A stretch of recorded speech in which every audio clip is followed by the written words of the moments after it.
Hello and welcome. We're going to record this and put it on the NDGiFTS Movement website for anybody who's missing it due to our technical difficulties. But we're live and I'm in Southern California, and we're going to meet people today from all over the world that have contributed to this amazing movement that we've called NDGiFTS. So what it is, it started out to be a process that Stanford went through to give us innovation. They wanted to try to get people to come up with new products and ideas during this time of COVID. And as you try to think of a product that can promote neurodiversity and promote it in the workplace, it was a little challenging. And we're going to meet our fearless leader in about 2 seconds, Ronan. But what we decided to do is you can't really make a product that's going to resolve all the challenges with people who are neurodiverse getting a job. So instead, we decided to create a report and to educate people. So the report that you'll see on the ndgiftsmovement.com site is broken into 3 sections. The first section is the business case for investing in neurodiversity, and it's broken down into ways that a business professional or anybody looking to start an effort can go ahead and read this and understand why it's just so critical that we change our business practices to let these groups be more successful and thrive at work. The second session is Voices of Our Community. So you're going to see or read from various different individuals, testimonials of non-tech jobs and their successes of using their strengths that they get from being neurodivergent. We're also going to get to hear some really interesting stories written by individuals that have coached people with autism for many years. So that's the Voices of Our Community. And the third section, you're going to find a research proposal.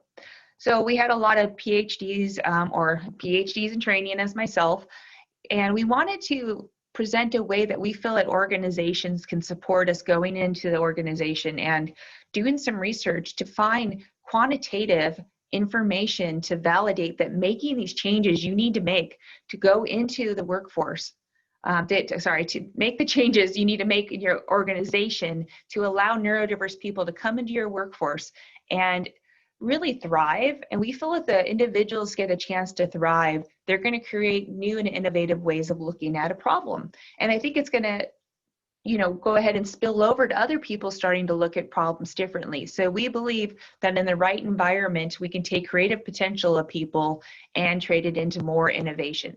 So I'm going to go ahead and introduce or invite in my I'm trying to find Ronan.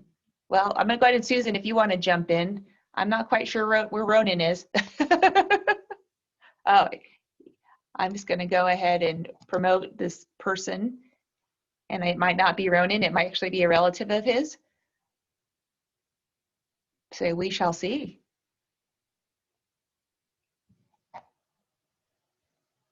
Ronan, if you're listening to this, you need to get on the webinar. We might just put you in towards the end. So why don't I start with Susan. Susan, can you introduce yourself and tell us how you got involved in this?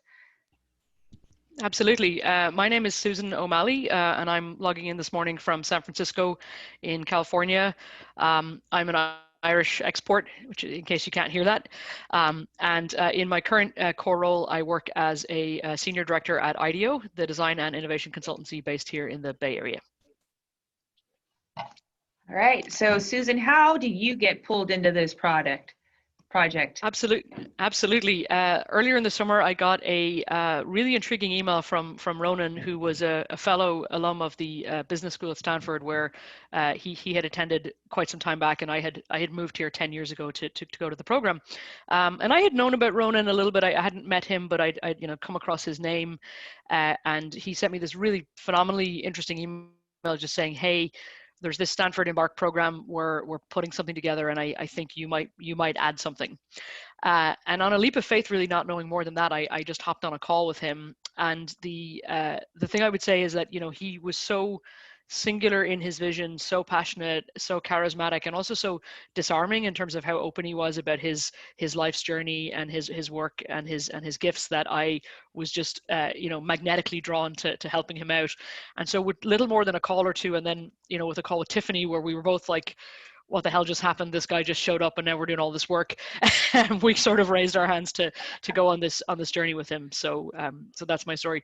Perhaps a little bit later on in the call, as suits Tiffany, I can talk a little bit about my connection to creativity and some of the research interests that I thought were relevant for the modern employer in terms of doing innovation work and stuff like that. Oh, Go there now? yeah, it's been great. So, well, I was going to say, so Susan and I pretty much, we didn't know each other. We didn't know Ronan, and Ronan pretty much did the same thing to me and said, oh, Tiffany, you're the yin to my yang. You need to do this part of my project. You know more about neurodiversity and people.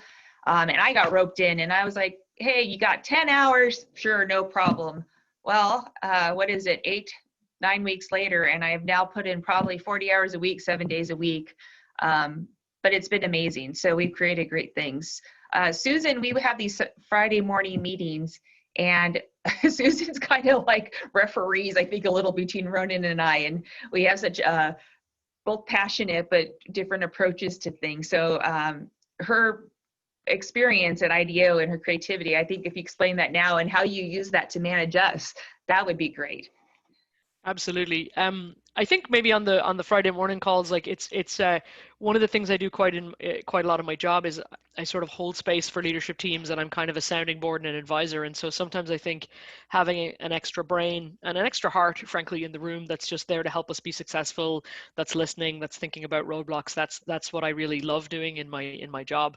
On the creativity side, you know, I work at this kind of well-known old design consultancy, and there are a lot of unbelievably creative people there, right? Whether or not they're explicit like designers, artists, or creatives, or whether they're just business or leadership creatives.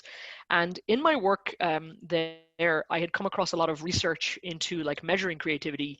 I worked on a program a number of years ago for a major US employer, and they wanted to look at ways that they could screen for creativity in the general public. So not people who necessarily have, you know, fancy degrees or formal training, but coming from this place of thinking about how creativity and smarts are kind of distributed across the population. And so I had looked at a lot of theories of creativity, and I'd been really intrigued. And as soon as Ronan started talking to me, I immediately understood that we were missing something in the workforce because of the statistics about underemployment or unemployment of folks who are neurodivergent. I really loved his idea of putting something out there and starting to talk about evidence and measurement and ways that we can get ahead of this narrative and start to make change happen.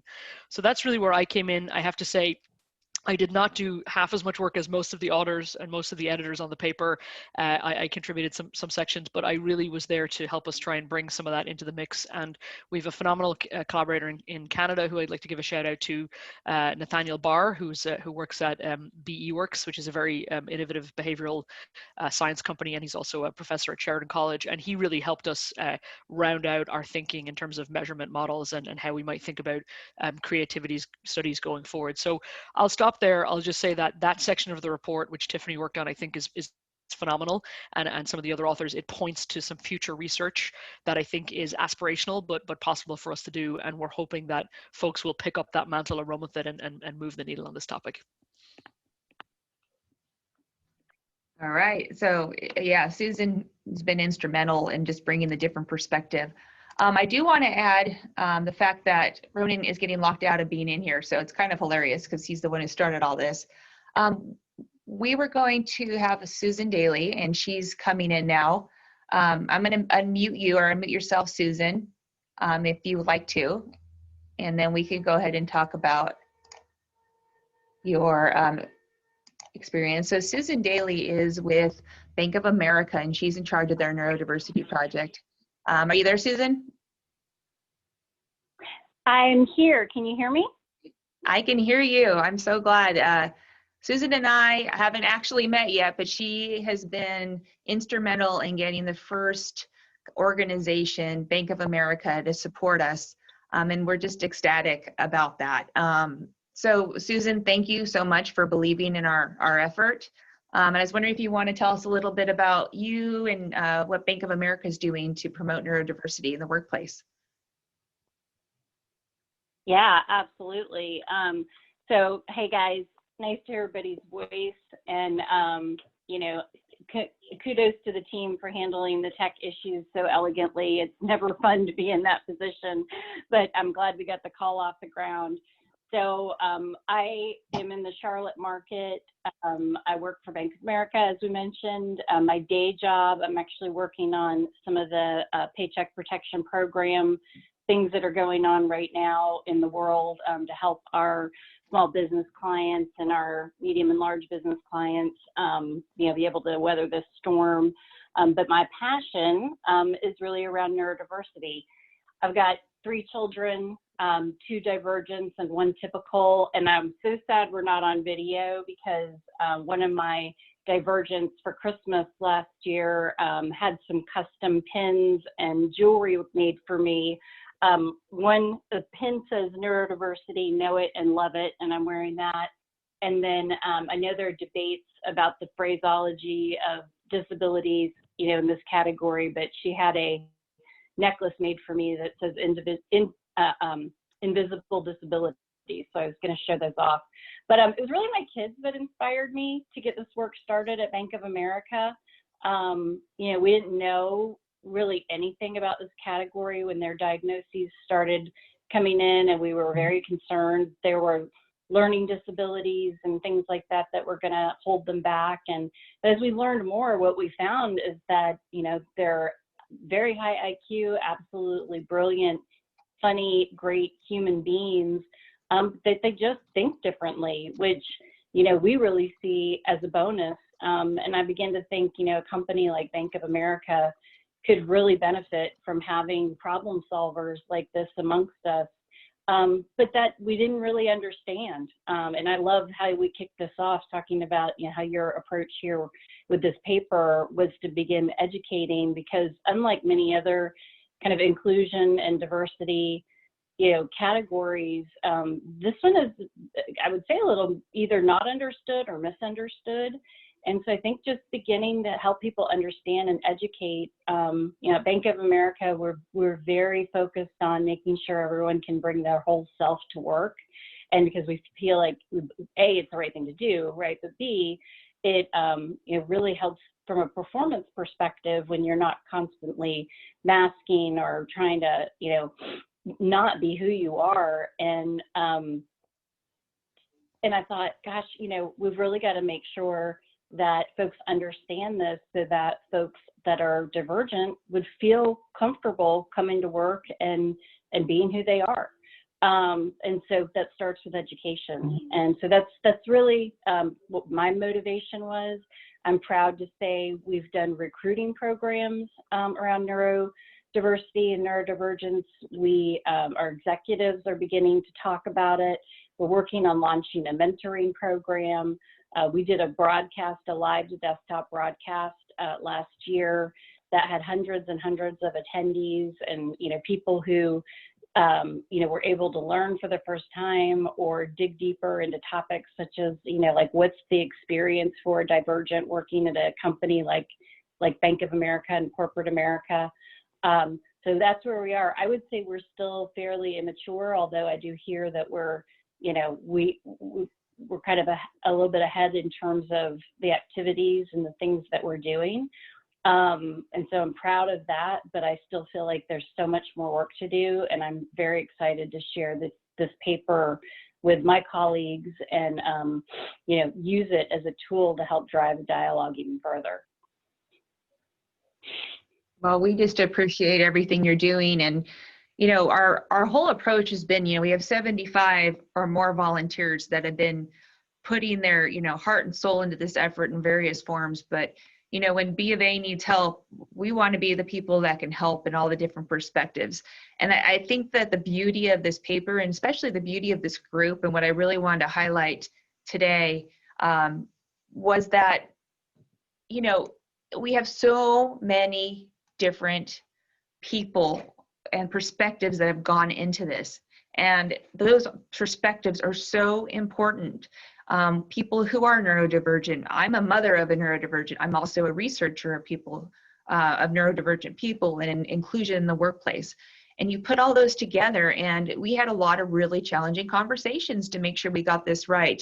And I don't think you can find anything else in the world that's going to pull all these together and have the honest opinion of it and really try to satisfy all the different needs of this, population. So I hope we did it proud.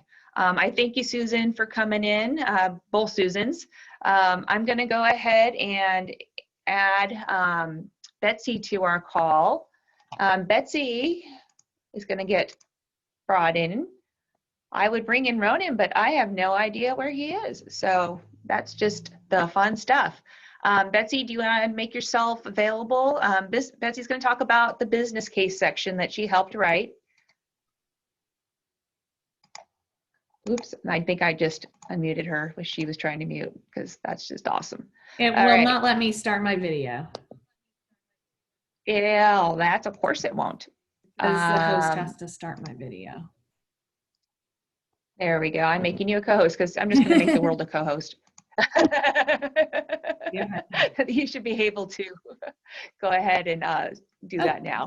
There we go. Okay. All right. Hello. Hi. So everybody, this is Betsy. And Betsy, if you want to tell us about yourself and how you got involved in this project, that would be Sure. awesome. I'm Betsy Furler. I'm the founder of an organization called For All Abilities. Our organization helps companies navigate disability issues, whether that's mandated ADA issues, and then we also have some proprietary software that helps employers support their employees with neurodiversity. And we also act as a fractional chief accessibility officer for those organizations that are really ready to dive into this, but may not be able to hire a in-house person for that at this time. And I came to For All Abilities from being a speech pathologist. So I have many years of working with people of all different strengths and needs and abilities, and I really love working with people who are neurodiverse. And that's kind of why I've made it my mission that all of our strengths will be used within the workplace, and instead of focusing on needs, we'll be focusing on people's strengths and really benefit from different types of brains. And I think people who are neurodiverse have so much to give our world. So I'm very passionate about that. And I got involved with this. I believe Dan Feshbach introduced me to Ronan, and then Ronan asked me to be on the team. So I promised an hour a week, or an hour every 2 weeks, I think. And it's actually been really manageable. So I promised an hour every 2 weeks, thinking it'll probably be 20 hours every 2 weeks, but it really hasn't been that much time. It's been very manageable. I've really been enjoying working on the team, and Susan and Tiffany have had it so organized that at times I felt like, oh, I may not be doing enough. Now, you are great. So can you tell us about the whole business case and all the different people that went into creating that section?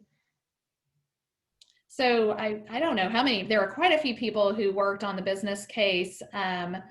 We looked at statistics around neurodiversity and how companies really can benefit from using their employees to their strengths and having employees with a variety of different types of strengths and brain power.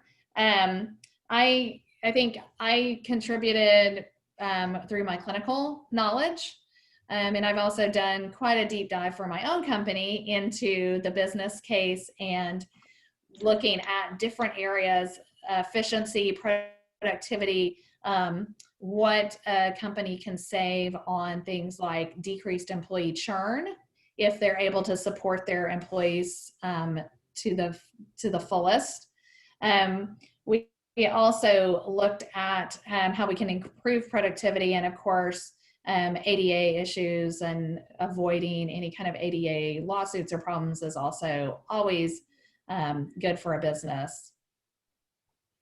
All right. So I think I'm thinking back to who was on the team, and I know we had Maureen Dune. We had who's in Northern California. We had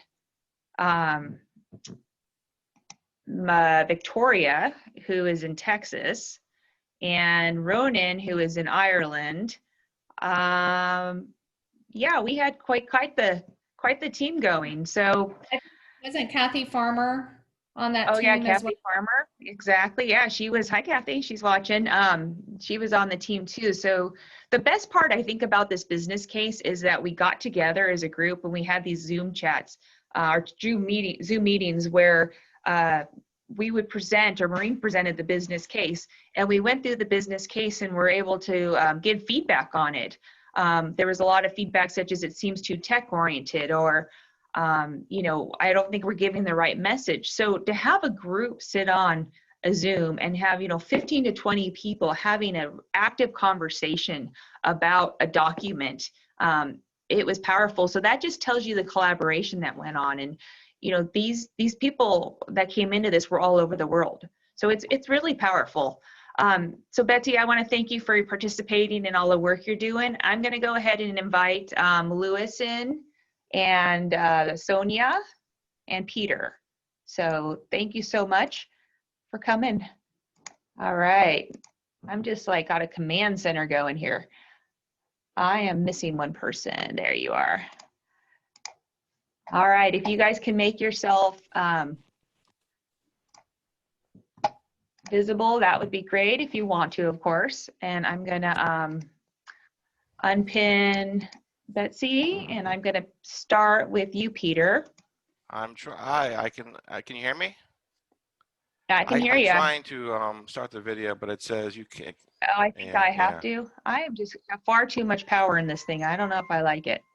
Well, goodness. Where's the whole start your video? Okay, we're gonna make you co-host too. So the world's just gonna be a co-host. Someone's gonna give me a little primer on how to use the webinar feature that I signed up for last night. So go ahead and start your video. All right. Hey, Peter. Hey. How are you doing? Good. So where are you at? I am just outside of Boston. We couldn't tell from your accent, by the No, way. I'm not originally a native actually of the Boston area. I'm actually from New York City originally. So, but I am a part of the northeastern U.S. corridor. So, I think I have a kind of. They say Californians have accents, but so Peter wrote our section on the perceptions in the media of individuals. Do you want to talk a little bit about how you got involved in this project, why you decided to get involved, and your section you wrote? Certainly. My background is in learning design and professional development, and I have a son who's on the spectrum. And like most parents, I'm concerned not only about the quality of his education, but his prospects afterwards. So I began a LinkedIn group about 18 months ago, I think, for neurodiversity in education in the workplace, in order to curate information that would help contribute to building a better pipeline to the adult world as well as to the educational system. So Ronan reached out to me, as he did for so many people here, and said, come and join this, do this. And I, like everyone else, I said, sure. It sounds like a great project. So I was able to put together in a short time a brief snapshot of how perceptions of neurodivergent people have changed over the past, I would say, 35 years, and what led to these changes, and how these changes can be used to help create new opportunities and new resources for neurodivergent people in society in general, in education and in the workplace. And it, apart from my personal interest in this matter, it dovetails with my professional interests insofar as professional development and learning design, because in my field of learning design, I spent 20 years looking at innovative learning technologies and approaches in order to get around this very kind of cookie cutter system of education that many of us have experienced. And having a neurodivergent child has been a considerable stimulus for thinking about ways in which different ways in which people can learn more effectively. Since neurodivergent brains work differently, conventional methods don't always work well, but other methods work exceptionally well. And I suspect they would work exceptionally well for people who are even neurotypical. So working with neurodivergent people in terms of innovation design is particularly useful in terms of exploring new ways to introduce educational practices. So apart from the conversation around how neurodivergent people can enrich the workforce, their contributions in the world of education can also be considerable, because we are in a great need of a greater variety of effective educational practices. And we've certainly seen that in the last 6 months during the COVID-19 situation, where the conventional method of teaching simply wasn't going to respond to the change in the environment. And so there was a lot of very quick and very what we call emergency remote teaching, which wasn't nearly as effective as it might have been if we had introduced more divergent methods of teaching earlier on. So there's a lot of work to be done in the educational space around this, and I think the inclusion of neurodivergent thinking can really accelerate this process, which would benefit for everybody. So. Yeah. Well, thanks, Peter. Peter helped us a lot too with the executive summary. He was a phenomenal writer. He just came in and it was awesome. So Peter, I just want to thank you on behalf of the whole project. Your just expertise added so much to it, and I'm really glad you got to know you. So it will be good. I'm going to go ahead and bring up Sonia to the panel. Hi there, Tiffany. So you can probably hear me. I'm going to co-host? Yeah. Can I see you? Once I get my co-host. co-host Already? I thought no, not yet. I think I'm running out of co-host. Hold on. I'm going to. No, you're a co-host. Here we go. Now Yep. I am. Ah, there you are. Let me pin you. You can see me now. We can see you. Great. Okay. This is my Brit in France. So from Boston to Bordeaux. Yeah, exactly. So tell us tell us about yourself and how you got involved in this project and about your experience being part of this. Great. So I think similar to some of the other participants tonight, it was the charm of Ronan that got me involved. I got a very cryptic contact from him, and after our first discussion, I felt like I'd passed some kind of test, because then the next message was, would you like to be involved in our Stanford Innovation Team? And I said, okay, I'm open-minded. What does it entail?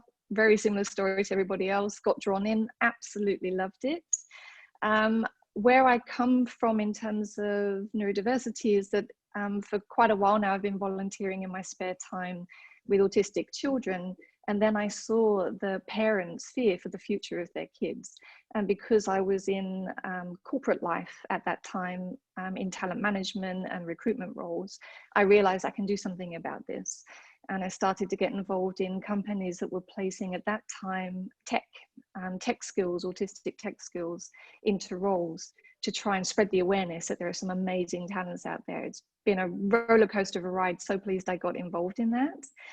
But what really excited me about Ronan's approach was that he was talking about the fact that we're looking to move beyond tech. And that was something I'd started to realize through my studies in autism, that there are many neurodiverse people that are feeling, funnily enough, left out of employment because they're not tech geniuses. And that really resonated with me. And so through this project, what I've loved is seeing how much we're doing on the creative space. And I've got access to so much more information that it's been so heartening that there's so much more that's happening than I realized beyond tech, which was really fantastic. So can you tell me a little bit about what you're doing in France? Because I think that's a really cool project you have going on. Thanks. Yeah. So little known secret that I'm actually setting up a holiday home for autistic children. So newly diagnosed children, English speaking, of course, but to give their parents a bit of a break, but also to help the parents to understand a bit more about the support that's available to them, to try and figure out what motivates their particular child, because of course everybody is unique. So try and figure out what those trigger points are and motivators. And to strike up relationships so they know they're not alone. Because as we see with 75 people pulled together between July and August, the help is out there if we can trigger it and if we can get more people involved and create more awareness. So looking forward to having my first families here in France. That's right. Well, I wish I would have known about you when Jake, my son, who's neurodivergent, was little. It would have been nice to get a break. It was a very exhausting time. So, Sonia, thank you for all your help. Sonia worked with Victoria, who's in Texas. They wrote the DE&I section, diversity, equity, and inclusion. And what we tried to do on that section is pinpoint why are companies not making neurodiversity a diversity. So we see it as a cognitive diversity. So we all have cognitive diversities. We all are neurodivergent. You'll see, a bunch of different arguments, ways to look at it. But what we said is, well, there's that deeper level diversity, which we have as an individual. But the cognitive diversity is the way we think. Well, we're pretty much saying neurodivergence, or the individuals we're talking about in this paper, are those that aren't socially accepted for the way they are cognitively diverse. It's not the social norm. So even though we all are cognitively diverse, it's not accepted in some of the ways that people are. And that really breaks it down to why companies need to pause their DE&I efforts and make sure that they're including neurodiversity or cognitive diversities in this. And I think if you embrace, and this is my opinion, an individual at the heart of who they are, which to me is that cognitive diversity, it's going to make dealing with a lot of the other diversity issues a lot easier, because the people in general, I think, want to feel valued for who they are, and that's inside. But that's me on my soapbox. So I'm gonna move on to Lewis, who had a very difficult section to write. So thank you so much, Sonia, for all you did. I really appreciate it. You're welcome. Lewis, I'm gonna put you on. Okay. I have no idea if I need to make you your co-host. Okay, everybody's co-host now. Well, let There you go. me know if you can hear the audio. I can hear the audio. You are good to go. Awesome. So Tiffany, thank you for the introduction. Ethan, tell me about you. Oh, and I actually really want you to talk about that work when you do your thing. I want you to talk about that session we had, the review session, because I think that was just really cool. Sure. I'll try to be as brief as possible because we have other participants that want to, contribute their thoughts. So, hi, I'm Lewis. I'm actually an individual contributor of this project, even though I work for a company called Rethink Benefits, where we're in the business of providing HR teams and managers training on how to be neurodiverse inclusive. So I came on board when Ronan had reached out to me through Jan Johnston Tyler. I was working on developing research around neurodiversity last year when I was switching careers. I used to be a product manager prior to working at Rethink. And we saw that there was a huge gap in the research of neurodiverse inclusion. And we were thinking about what are the specific gaps that need to be filled. And so when Ronan reached out to me about this project, I thought, this would be perfect for me to participate in and contribute my skills and experience. I had the pleasure of working with Kathy Farmer, and I know I'm probably not going to be doing her justice, giving her an introduction, because she is definitely a big wig in the community. She has two brothers who are on the autism spectrum. She is a lifelong advocate for autism. Her father, was a well-known autism advocate, and this is stemming from the 60s. Forgive me. And he also co-founded a globally recognized organization for autism research. And Kathy, when she came on board, she brought up the idea of intersectionality. And so, many of us in the community, we have other identities other than being neurodivergent. And so just for myself, I identify as a gay male, and I'm also Hispanic. And I had a speech condition as a child, which has shaped me as an adult. So when I worked with Kathy, we put together this section looking at all of the what they call super additive effects when you include neurodiverse conditions in the mix. So we wanted to look at specific populations and then subsegments of those populations, including those who are neurodivergent. And we looked across, different sectors, persons of color, LGBTQ, aging, or the aging community, as I should say, and religion as well. And what we found is that there's unique experiences, among these segments of the population.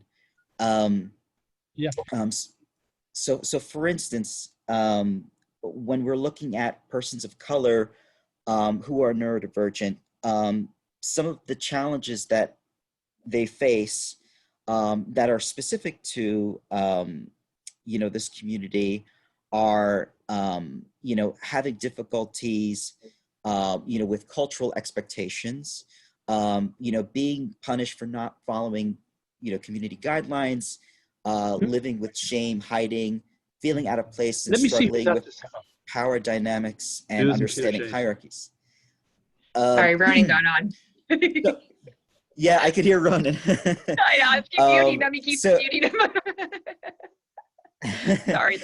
So I don't want to. I know we only have 5 minutes left. So I wanted to mention that when Kathy and I were meeting frequently in order to get this section completed, but we also wanted to receive the input of the other 75 members of this community, and we got great feedback. There were some communities that we did not include, in our original report, which included the religious community and indigenous community, and topics like machismo.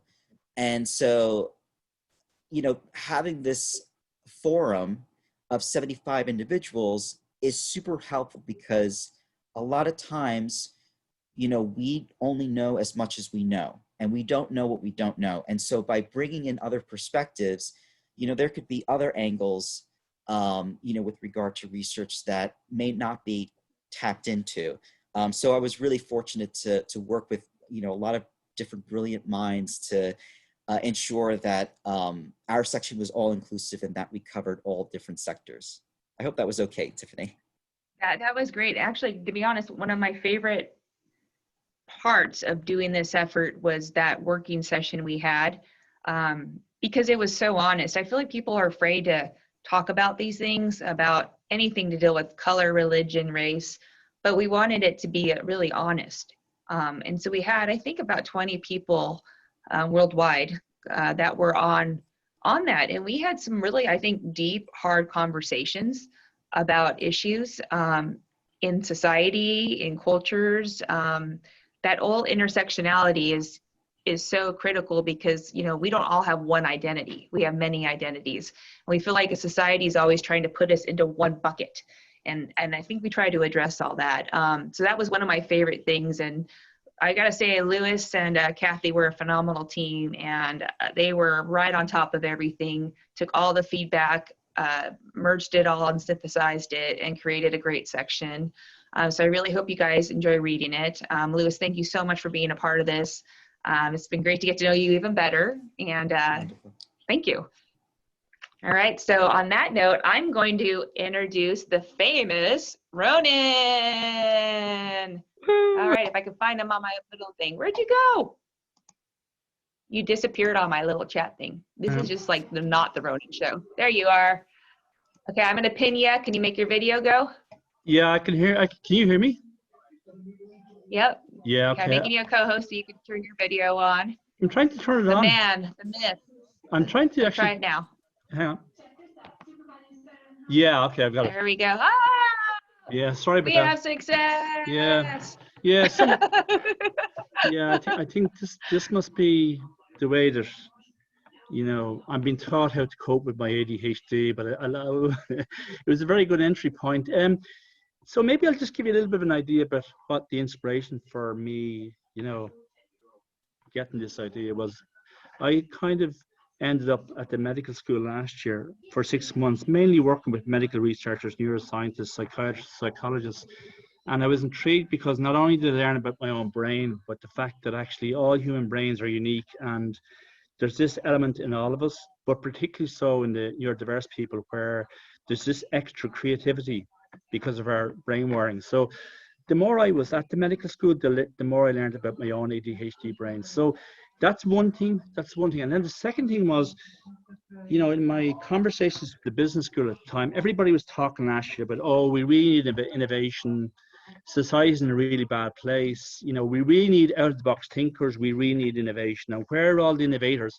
And honest to God, like in my cycling between the medical school and the business school, I was saying to myself, when I met the medics, they're all saying that we neurodiverse people have this amazing capacity for innovation. And then I go over to business school and they're saying, like, we really need innovation. So all I did, honestly, was just connect A with B. And I said, my God, these two different domains that are not talking to each other have the answer to society's problems. So when I, in the first week in June, got the email from the GSB basically saying that we want to try and change the world, I immediately thought of that idea. So that was it, just me connecting two different domains that I'd been exposed to, the medical school domain and the business school domain.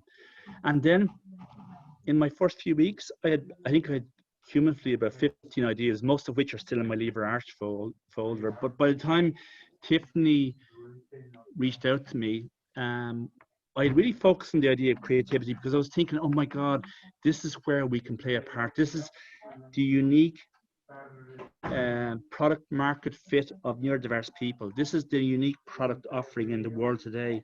The ability to connect dots in different domains and the ability to have creativity and innovation.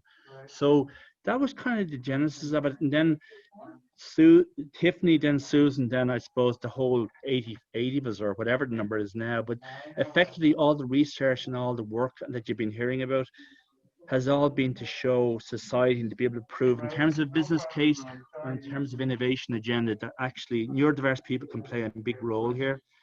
And it's to try and raise awareness. And I suppose there's a few other things you'll read in our report. One of the things is that it turns out that in 99.9% of organizations, DEI does not include neurodiversity. So rightfully, the fact that there's so much work going on in racial and in ethnic and in gender, like completely rightly so, but actually there's nobody even making a start in neurodiversity. So I suppose that's the movement we're at. And, you know, what I'd ask everybody in this call is, whether AIB or whether it's Bank of America or the tech companies, to help us implement this. Like, it's great to have this report, but now it's time for implementation. I think that's about really, you know, it's all in the report. Tiffany, is there anything else that you might like to say? I think, you know, we all know Ronan as the Irish Energizer Bunny. So I got to tell, you know, the stories of Ronan. So Ronan and I, you know, met, and I said, okay, I'd help him do this project. Next thing I know, I am getting emails from him. He's been talking all night long while I'm sleeping here in California. He's in Ireland working the whole time. So I wake up, and this is what I started doing to my phone, looking to see how many introductions I had from Ronan every morning. This is like, maybe I should not get, I should have my coffee first. But I can't, like, Ronan, how many people have you talked to over the last 8, 9, 10, 11 weeks? I'd say about 300, I'd say. Yeah. And that's just amazing. And he spread his word and his passion. And it's just been a lot of fun.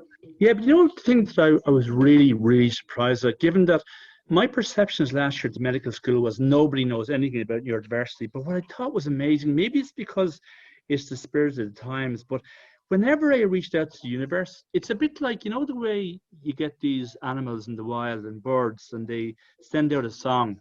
And whatever way the radar picks it up, like, you know, there's kind of like the call of the wild, and all of a sudden there's all kinds of reactions. And that's the way I would describe my feeling over the last 3 months, that like whenever I put out a call to the wild, like there's always an instantaneous reaction. And, you know, for me, the whole feeling of this movement was like, literally in the first week in June, I jumped onto the road, and then all of a sudden within like whatever, 6 to 8 weeks, there's 75 other people on the road with me. That's the way it feels. So probably this is the way, I suppose, you know, in gospel terms, the apostles might have felt at the very beginning, that like, you know, that there's some bit of good news, and every now and again people say, oh yes, my God, we need that right now.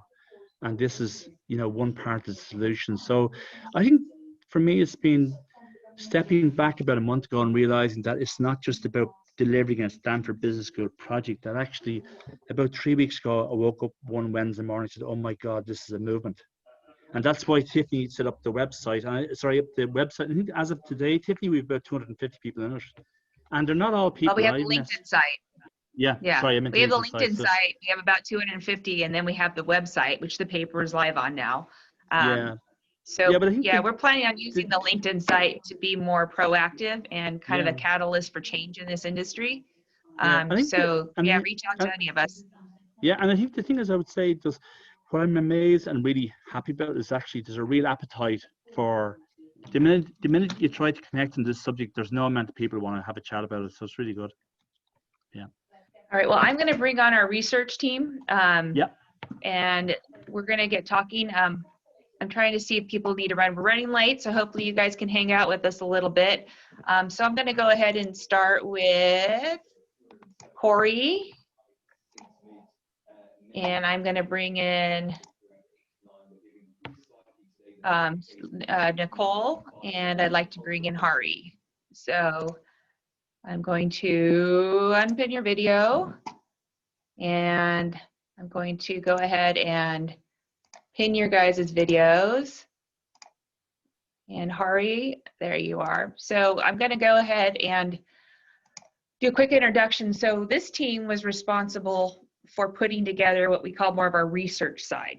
So them and a couple other people, but we wanted it to be some moving forward actions that we can make. So with any good research study, you know, you have to do the background of the problem. So this team helped with that. So what we saw as we were going through it is we found a study, and this is kind of where our study comes from, where people who were you know, low in executive functioning or actually high in creativity, and people that were high in anxiety were higher in creativity. And it kind of made us think that we know a lot of people who are neurodivergent that have challenges with executive functioning and anxiety, and that is a comorbid challenge. So we decided to do some background research on that and lead into a study, which I'll talk about a little bit. So I'm going to go ahead and start with Corey. And Corey, if you can tell us about yourself, what you do, and also your section of the report and your experience. You're muted, Corey. I always do that. All right. So me too. First, I do. But so I got this in-mail from Ronan. It just said, hey, do you want to talk sometime? And I was like, I wonder what we would talk about. And I looked at his profile. I see he's involved in some kind of a neurodiversity project, and I have that on my profile. So I thought, okay, this is probably what we're going to talk about. And then we talked for about 10 minutes, and he said, okay, I'm going to put you in touch with Tiffany, and then we'll go from there. You only have to do about an hour a week if you want to. I mean, no way is anyone going to only do an hour a week for something like this important, at least to me, having a child who is autistic, and I want her to have a job when she's older in a field that she likes, you know? So anyway, turns out, Tiffany, you are already one of my connections. And Nicole works for you. I've known Nicole for over a year on LinkedIn, and we've had little chats back and forth. So it was really funny for me to go through all that process. Anyway, got involved in the project, and I wrote the section on education because I have a background as a teacher. I worked with some autistic children, and then I ended up having an autistic child. I can really relate to people who are autistic because I'm a divergent thinker, and I'm a little bit eccentric. So I've always been interested in studying people because I find them to be strange sometimes, perhaps the same way that an autistic person might view other people. So I love autistic people. Anyway, so I've been very happy to be involved in this project. I hope that my education section will be helpful to further some research and to make employers realize that what is the point of giving people a good education or giving them hope to get employment after an education if there's no employment there for them. So that's what I would like to give that message. People who are neurodivergent really have some great things to offer and some good ideas. Businesses talk about innovation being so important, and yet I've found whenever I offer new ideas, you're really pushing against the status quo. So what do we want? Do we want change or not? So We want change. let's do it. And that's all I have to say about that. Well, yeah, I've been lucky enough to meet Corey through this effort, even though we were connected. And like Nicole, Corey starts working for me at Grit and Flow next week as a consultant. So I'm very excited. And if it wasn't for this project, I wouldn't have found this great resource that's going to help us put some of our everything together that we're doing at my company. So Corey, thanks for being part of my team and this greater team. So I'm I'm very very excited. Yeah, we're gonna do some good stuff. And so now I'm gonna move on to Nicole, and then we'll have Hari. So Nicole is amazing in many ways. She is a member of the Grit and Flow team, but she, to be honest, has taken a bigger role than anybody will know in this paper. She has saved my behind so many times in the last 8 weeks by editing something, writing something, filling in blanks, finding errors yesterday when we were trying to publish. I would have been lost without Nicole. So thank you, Nicole, so much for everything you did. If you want to tell us about yourself and about the part that you and Hari wrote, and then be great. My name's Nicole, and like Tiffany said, I work with her at Grit and Flow. And as Corey mentioned, we've known each other a little while on LinkedIn. She's so sweet. I disappeared for a little while posting, and she was kind enough to send me a message just checking in, which I thought was really great. It's not an experience I've had with many LinkedIn connections, so I really appreciate that. I'm a person who's passionate about both research and neurodiversity in the workplace, so getting involved with the project was a way to fuel my passions. Not to mention, it was the first time I had the opportunity to work with so many team members. I worked on the anxiety section with Hari, and we highlighted the presence of anxiety across the different types of neurodiversity. Prior to learning that I myself am autistic, I had wild panic attacks daily. And after I learned about sensory overload and that I was experiencing autistic burnout, I worked with my anxiety and have finally found workarounds and ways to reduce anxiety. So it's important. This is going to bring attention to the workforce, but it's also just going to bring greater attention to neurodiversity in general and sort of expand what we think it looks like.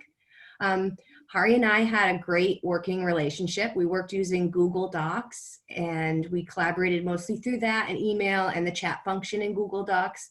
We pulled together research and lived experiences to give our section a personal voice beyond the silence. Personally, I gained a lot working with Hari. We met each other on every level of the project, and I've worked in some projects where the work wasn't so evenly split. But like I said, with Hari, we met sentence by sentence on everything, and I've never had the opportunity to work with a fellow autistic, and it was awesome. We were in tune and worked fast and efficiently, and I definitely take on another project with Hari. He's a good team member, a great writer, and he has a lot of amazing input. There's no reason for the high rate of our unemployment or underemployment. I myself have struggled with employment, particularly interviews, panel interviews. As someone with a master's degree, a lot of the jobs that I interview for are higher level, so they are more intense interviews. We have skills and abilities, and we have the desire to use them in the pursuit of a job that we find meaningful and fulfilling. So what I hope from this effort is that people can see that so many people joined together to work on this project, and that if this many people are going to take time out of their day-to-day lives to volunteer so much on a project, then that should tell the community that there's a lot of focus on this, and that there's a lot of people behind this, there's a lot of support, and that this is really a movement that needs to take off. So finally, I hope people recognize that this is an incredible document that we've created. We've pulled together almost like a one-stop shop for all of the information and inputs and outputs that you might need to know to understand the picture and to develop some program yourself. So thank you very much. Hari's going to speak next. He's going to talk about the project, and it was great working with everybody. Thank you. Thanks, Nicole.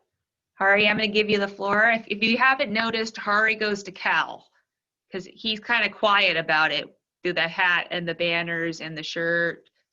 He's a proud bear. So Hari's going to go ahead and talk to us about what he's done. It was great working with Nicole. So I thought. Hi everyone. My name is Hari Srinivasan. As you probably figured out by now, I am using a text-to-speech app to communicate as I am a minimally speaking autistic. I'm a student at UC Berkeley majoring in psychology and minoring in disability studies. I write for the Daily Californian and have written a lot about autism and disability issues. This will be my 4th semester teaching a 1-unit, semester-long class on autism. And this year I am the first minimally speaking autistic present for the student org, Spectrum at Cal. And a super exciting and unexpected thing that happened this summer was that I got featured on President Obama's Instagram on the 30th anniversary of the Americans with Disabilities Act. Politics aside, it is an honor to be mentioned by a president of the United States. It gives me hope and encouragement that even lives like mine with significant disabilities are lives that are worth to society, that I can make and impact. I actually heard about this project from another recent Berkeley graduate, Cole, who is also part of this project. Ito has been an unusual summer sitting at home, with rampant cabin fever. A with circle 6 paragraph sign 5A with Ito has been an unusual, so I thought, why not take on the topic of anxieties? I actually heard about this project, so I thought, why not take on the topic of anxiety as a comorbidity and write on it? Writing can be cathartic and therapeutic as well as informational for others, and I have written on mental health in autism before. Other topics I was interested in writing about was how neurodiversity is defined, how it is represented in the media, the creativity part, and the whole special education system, which is a mess with gatekeeping at every level. Had lots of thoughts on many of these things. Of course, it's absolutely unrealistic to take on writing so many. So I focused on the anxiety part, but was able to add inputs to other different areas in the meetings. Tiffany was also super helpful in funneling a lot of research articles my way as I was trying to set up the remote login to the Berkeley Library system to access research materials. So that was super helpful. Sometimes the hardest part is to get started, and Nicole was really great on that, and she outlined a nice framework to work within. It was great working with Nicole and Eric on this team. So the section is a combination of literature review of existing research and incorporating personal experiences to give it a human angle, that there are real people at the end of it reflecting lived experiences. I think mental health is something that people have not quite understood, a kind of fuzzy logic. Sometimes it seems like the newest buzzword, to be used almost like a fashion accessory, which saddens me as it dilutes the needs of those who really have to live with it. Everyone also seems to assume that mental health is a standalone condition. So if you have autism, it must preclude anxiety. I think what we are trying to say is that anxiety is a very real thing, a very real coexisting condition, a very real comorbidity of neurodivergence. If you think about it, mental health is inevitable after years of feeling different, that you don't belong, and being excluded. The nature of the neurodiversity itself, whether it's autism or ADHD or dyslexia or dysgraphia, can itself be a source of anxiety, as can environmental factors and societal attitudes. We go into explaining these in the report. It does not matter if the disability is very visible, like in my case, or invisible as in the case of many others. Each has different anxieties around it. I have both learned from and enjoyed writing this section as well as reviewing and providing feedback to other sections. I think one of the surprising ironies of this pandemic, or rather its bright lights, is that Zoom has been able to connect us to people from around the world. It was amazing to hear different perspectives across time zones and across continents. So we were Zooming and working off the same Google Drive, and it did not matter that we were literally crossing physical oceans. All right. Thank you, Hari. You know, I learned a lot too, having a minimal speaking member of the group. So we're having these Zoom sessions. And so we had to learn to turn on the chat box to give Hari and David, who also has some of the same challenges, the opportunity to speak. And we had to have the patience to listen and to communicate and to understand when they were speaking or typing into the chat box, or if they were typing into their voice readers. But I did tell you one time they got me because their voice readers had the same voice and I couldn't tell who was talking. It was very challenging. So I'm voting for we actually get to like customize the voices in those things. But Hari added so much perspective, and I learned so much really about how we need to educate working with teams like this that are going to have different types of communicators. So it was just really enlightening. So I want to thank you guys for the third section. Had a great time. Just say, Tiffany, for me as well, Hari, amen to everything that's said about Hari. For me as well, that was a massive life learning for me as well. Say amen. I'd like to close up. We're gonna we appreciate everybody putting up with our challenges today with the tech. I'll figure that out later. We hope you guys read the report. We hope that you read the intro to the report because you'll get to see the perspective we took on it. We took every effort and wholeheartedly to not offend anybody and to keep all perspectives in it. I think we probably wrote down those few first parts so many times, but this has been an honor to kind of be the project manager for this team. I love the fact that I have all these new friends everywhere in the world, and that I'll always have, and I have a lot of like-minded individuals. So if you go on ndmovements.com, you can read the paper. There's also a link to our LinkedIn group where you can join us, or you can subscribe to get any kind of updates. So starting next week, we're going to really start defining what we want to make out of this movement. We'll be doing that through our LinkedIn site, and anybody who wants to participate in, deciding how we're going to be a catalyst for change and to come together and unite to make a huge impact. We would love your intake. So I'm 100% available. Ronan's always available. We're going to sign off now. I don't know if you have any last, there's some questions, I guess. Well, okay. Susan or Nicole, who wants to read the questions? No one wants to read the questions. Corey, do you want to read the questions? Sure. It just says there's a question asking what we're doing. They came in a little bit late. Oh, okay. We'll get to some of the questions. We'll try to look over the chats. We're going to record this also, or it's been recorded, and we'll put it on the NDGiFTS website and a link on our LinkedIn account, and we'll be good to go. So Ronan, do you have any last minute things you want to add? No, that's right. Just the main thing, actually, what I take away from this whole thing, honestly, the whole 3 months, is the relationships we've built and the momentum we've built. And I'm just really determined that we won't lose the momentum and the learning. And, just like it's making this happen on the ground. That's the main thing. That's the next job for all of us. But just the main thing has been the joy of meeting all you guys. Yeah. It was a pleasure. So thank you everybody for joining us. Thank you again for putting up with our technology challenges. I'm at Tiffany@gritandflow.com. I am always available to help out in any way I can. And I just want to say thank you to everybody. So on that note, happy reading.